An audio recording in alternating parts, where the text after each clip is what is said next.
നോക്കൂ, നിങ്ങളിത് മനസ്സിലാക്കണം. ഏറ്റവും പ്രധാനപ്പെട്ട പ്രശ്നം ഏതാണെന്ന് മാത്രം ആലോചിച്ചാൽ പോരാ.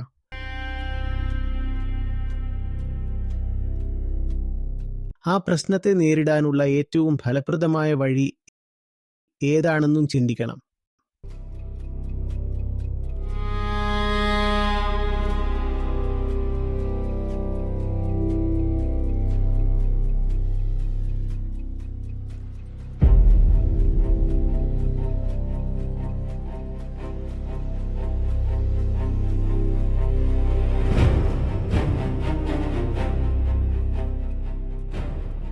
ഏറ്റവും പ്രധാനപ്പെട്ട പ്രശ്നം നിങ്ങൾ കൃത്യമായി കണ്ടെത്തിയേക്കാം.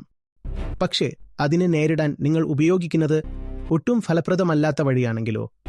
ഫലപ്രദമല്ലാത്ത വഴികളുടെ കുഴപ്പം എന്താണെന്നറിയാമോ? അവ ഫലപ്രദമല്ല എന്നതു മാത്രമല്ല പ്രശ്നം. നിങ്ങൾ വളരെ കാര്യക്ഷമമായ എന്തോ ചെയ്യുന്നുണ്ടെന്നൊരു തോന്നൽ അവ നിങ്ങളിൽ ഉണ്ടാക്കും എന്നതാണ്.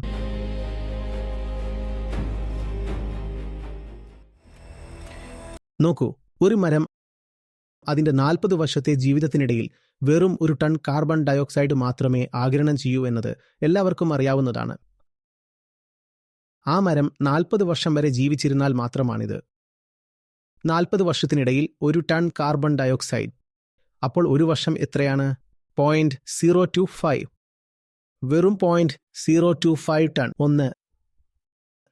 എന്നാൽ ഒരു കുട്ടി കുറയുന്നത് വഴി ഒരു വർഷം 60 ടണ്ണിന്റെ വ്യത്യാസമാണ് ഉണ്ടാകുന്നത്. ഒരു കുട്ടി എന്നാൽ പ്രതിവർഷം 60 ടൺ. ഒരു മരം എന്നാൽ പ്രതിവർഷം 0.025 ടൺ. പക്ഷേ ഒരു മരം നട്ടുപിടിപ്പിക്കുമ്പോൾ തന്റെ പങ്കു താൻ നിർവഹിച്ചു എന്നൊരു തോന്നൽ നിങ്ങളിൽ ഉണ്ടാകുന്നു. നിങ്ങൾ വലിയ സന്തോഷവാനാകുന്നു. ഇന്നത്തെ സോഷ്യൽ ആക്ടിവിസം സ്വീകരിക്കുന്ന എല്ലാ നടപടികളും ചേർത്ത് വെച്ചാലും ഒരു കുട്ടി കുറയുന്നത് വഴി ഉണ്ടാകുന്ന ഗുണത്തിന്റെ 1% പോലും നൽകാൻ അവയ്ക്കാവില്ല. പക്ഷേ എന്നിട്ടും എല്ലാ നന്മമരങ്ങളും വലിയ അഭിമാനത്തോടെ ചുറ്റി നടക്കുകയാണ്. നിങ്ങളുടെ വിഭവങ്ങൾ, നിങ്ങളുടെ ഊർജം, നിങ്ങളുടെ വെള്ളിയാഴ്ചകളും ശനിയാഴ്ചകളും ഞായറാഴ്ചകളും ശരിയായ കാര്യത്തിനായി സമർപ്പിക്കൂ. ഒരു ബോധവൽക്കരണ കാമ്പയിൻ നടത്തൂ. സ്കൂളുകളിലെയും കോളേജുകളിലെയും യുവാക്കളുടെ അടുത്ത് പോയി അവരോട് പ്രജനനം നടത്താതിരിക്കാൻ പറയൂ. അതാണ് നിങ്ങൾ ചെയ്യേണ്ടത്. മരം നടുന്നത് ദോഷകരമാണെന്നല്ല ഞാൻ പറയുന്നത്. ഞാൻ അതിനെ പൂർണ്ണമായും പിന്തുണയ്ക്കുന്നു. പക്ഷേ ഇതിന്റെ ഓപ്പർച്യൂണിറ്റി കോസ്റ്റ് വളരെ വലുതാണ്. നിങ്ങൾക്ക് ഓപ്പർച്യൂണിറ്റി കോസ്റ്റ് എന്താണെന്ന് മനസ്സിലാകുന്നുണ്ടോ? ഒരു മരം നടാൻ നിങ്ങൾ ചിലവഴിച്ച അതേ സമയം ഒരു കോളേജിൽ പോയി ഒരു പ്രസന്റേഷൻ നൽകാൻ ഉപയോഗിക്കാമായിരുന്നു.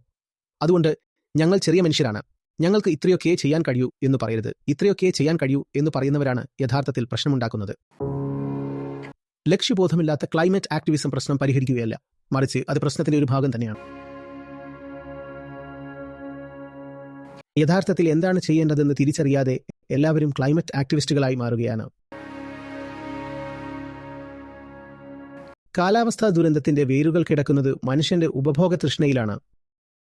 Tendency to consume. മനുഷ്യൻ 3 വ്യക്തമായ വഴികളിലൂടെയാണ് ഉപഭോഗം നടത്തുന്നത്. നിങ്ങൾ ചുറ്റും നോക്കിയാൽ ഈ 3 തരത്തിലുള്ള കാര്യങ്ങളെ മാത്രമേ കാണാൻ കഴിയൂ, അല്ലേ? മറ്റുള്ള മനുഷ്യർ, മറ്റ് പ്രകൃതിദത്ത ജീവികൾ, പിന്നെ മനുഷ്യനിർമ്മിതമായ മറ്റ് വസ്തുക്കൾ. മനുഷ്യൻ ഇവ 3ഉം ഉപഭോഗം ചെയ്യുന്നു. ഈ 3ന്റെയും ഉപഭോഗം കാർബൺ ബഹിർഗമനത്തിലേക്ക് നയിക്കുന്നു. നിങ്ങൾ വീഗനാണെങ്കിൽ പോലും കുറഞ്ഞപക്ഷം ധാന്യങ്ങളെങ്കിലും കഴിക്കുമല്ലോ. എവിടെ നിന്നാണ് ഈ ധാന്യങ്ങൾ വരുന്നത്? എവിടെ നിന്നാണ് അവ വരുന്നത്? വനനശീകരണത്തിലൂടെ മാത്രമേ അവ ലഭിക്കൂ. 800 കോടിയോ 1100 കോടിയോ വരുന്ന വീഗനുകളെ താങ്ങാനുള്ള വിഭവങ്ങൾ ഈ ഭൂമിക്കില്ല. വീഗനിസം ഒരു പരിധിക്കപ്പുറം കാലാവസ്ഥാ വ്യതിയാനത്തെ സഹായിക്കില്ല. നമുക്ക് 2 കാര്യങ്ങളാണ് വേണ്ടത്. 1, ജനസംഖ്യ കുറയണം. 2, ഉപഭോഗം കുറയണം. രണ്ടും ഒരുമിച്ച് സംഭവിക്കണം. ലോകത്ത് 2 അല്ലെങ്കിൽ 3 ബില്യണിൽ കൂടുതൽ ആളുകളില്ലാത്ത ഒരു സാഹചര്യം ഉണ്ടാകണം. ശാസ്ത്രീയമായി കണക്കാക്കിയ സുസ്ഥിരമായ പരിധി അതാണ്. നിലവിൽ നമ്മൾ 800 കോടിയാണ്. അത് 2 അല്ലെങ്കിൽ 3 ബില്യണിലേക്ക് കുറയ്ക്കേണ്ടതുണ്ട്. അതാണ് ഒന്നാമത്തെ കാര്യം. രണ്ടാമതായി, അവശേഷിക്കുന്ന ഈ 2 അല്ലെങ്കിൽ 3 ബില്യൺ ജനങ്ങൾ ആത്മീയ ബോധമുള്ളവരാകണം. എങ്കിൽ മാത്രമേ അവർക്ക് ഉപഭോഗം ചെയ്യാനുള്ള ആഗ്രഹം ഇല്ലാതാകൂ. അപ്പോൾ ഈ 2 കാര്യങ്ങളാണ് നമുക്ക് വേണ്ടത്. 1, കുറഞ്ഞ ജനസംഖ്യ. 2, അവശേഷിക്കുന്നവർ ഉയർന്ന ആത്മീയ കാഴ്ചപ്പാടുള്ളവരാകണം. എങ്കിൽ മാത്രമേ നിങ്ങൾക്ക് ഈ കാലാവസ്ഥാ ദുരന്തം ഒഴിവാക്കാൻ കഴിയൂ. കാലാവസ്ഥാ ദുരന്തം എന്നത് ഒരു ആത്മീയ പ്രശ്നമാണ്. അതിന് ആത്മീയമായ ഒരു പരിഹാരം മാത്രമേ ഉണ്ടാകൂ. ആത്മീയ വിദ്യാഭ്യാസത്തിന്റെ അഭാവമാണ് കാലാവസ്ഥാ വ്യതിയാനത്തിന് കാരണം. 2 പ്രശ്നങ്ങളെക്കുറിച്ച് സംസാരിക്കരുത്. ഇവിടെ ഒരേയൊരു പ്രശ്നമേ ഉള്ളൂ. ആ പ്രശ്നം മനുഷ്യന്റെ വഴിതെറ്റിയതും വിദ്യാഭ്യാസരഹിതവുമായ അഹന്തയാണ്. ആത്മീയ വിദ്യാഭ്യാസത്തിന്റെ കുറവാണ് ഈ ദുരന്തം നമ്മുടെ മേലെത്തിച്ചത്. അതുതന്നെയാണ് ഏക പ്രശ്നം.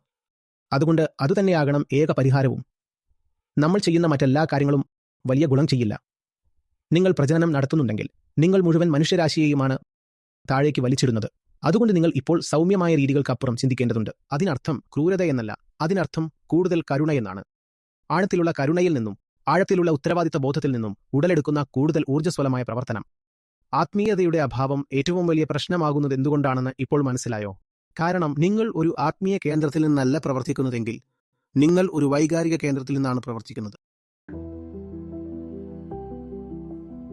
ഈ വികാരങ്ങളാണ് ശരിക്കും ഈ ക്ലൈമറ്റ് ചേഞ്ചിന് കാരണമാകുന്നത്. വൈകാരികമായി ചിന്തിക്കുന്ന ഒരുപാട് പേർ ക്ലൈമറ്റ് ആക്ടിവിസത്തിലേക്ക് വരുന്നത് കാണുമ്പോൾ എനിക്ക് വല്ലാത്ത അത്ഭുതം തോന്നാറുണ്ട്.